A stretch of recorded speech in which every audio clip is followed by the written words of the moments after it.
Thank you for watching another installation video. My name is Laurie Gombos from Outback Motortech.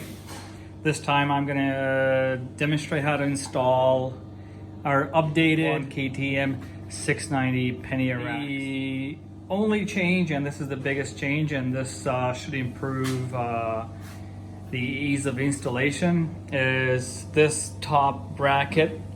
Now it's one single piece featuring oval holes. And over here, we place spacers to each side, which also contributes to an easier installation because you will be able to loose fit the Pannier racks as opposed to the previous version, which was fixed arms with fixed spacers going in here. So now this is a new improvement. What we're gonna supply in the package is 4 of these countersunk M8 by 50 millimeter long Allen bolts with the countersunk washers. So it's 4 each.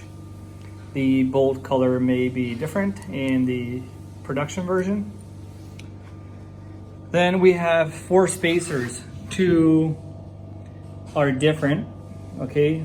So we have 2 short and 2 tall. The difference is insignificant at first sight, but when you take a closer look, then you will see that the shorter ones are about 2 millimeters shorter, but it makes a big difference during the installation. We also have 2 M8 by 20 millimeter long hex head bolts plus washers, as well as 2 M8 by 16 millimeter long hex head bolts plus washers. Down here, and this is going to be for the cross brace, 4 M6 by 20 millimeter long hex head bolts, 2 washers, and nylock nuts each. The tools that we'll be using: ratchet extension, 10 millimeter hex socket, 10 mil hex socket, 5 millimeter Allen socket, and a 10 millimeter wrench or spanner. Side note here, you have to remove the plastic panel, okay? This side panel and the tail panel, okay, you're gonna have to remove it and drill 2 holes on each side. The location of the holes is marked. You will see it on the inside of the plastic panels. So, you know, don't be afraid, you will find it. It's clearly marked. I believe it's a circle or oval. And you can drill a hole as wide as the spacer. It's actually 15 millimeters wide. You can go wider, no problem. The holes that we drilled are much wider, by 2-3 millimeters. Okay, so that's not a problem. Once you nail the locations, drill the holes, and then put the plastic back on, and you can proceed with the installation, which I'm going to start explaining immediately. Okay, so we're gonna install the right side Pannier rack first. Put it on, line up the holes. First, grab the M8 by 16 and put it on the top. Do make sure it's a 16 millimeter long, because if it's any longer, then it can come in contact with the swing guard. We do not want that. At the bottom though, the 20 millimeter long bolt is okay. We actually highly recommend that you use blue Loctite, so apply some blue Loctite on both bolts, each side. Just turn it a few times. You don't need tools at this point. Then grab the 2 M8 by 50 bolts with the countersunk washers, place them in, and just hand thread. Gently turn a few times. You're gonna feel it when it's going in easily. Do not force it.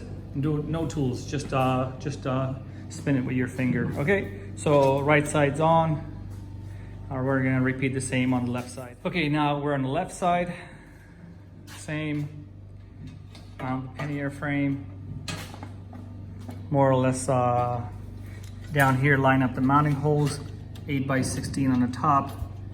As just as before, we recommend that you apply blue Loctite on these 2 bolts. At the bottom, M8 by 20 plus washer, hand thread it in.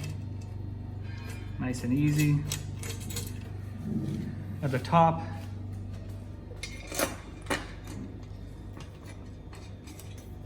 Push the bolts through and nicely just hand thread it in. Nice and easy. A couple of turns. Now the pannier racks on both sides are in place. Leave it nice and loose. We're gonna proceed with the cross brace. Now grab those M6 by 20 millimeter long hex head bolts plus washers and nylock nuts. Prep them. On the cross brace, you gotta make sure that the orientation is correct. This is the long side on the exhaust side. Okay, and then grab the M6 bolt. The tab of the cross brace goes on the inside of the pannier frame's rear tab. And then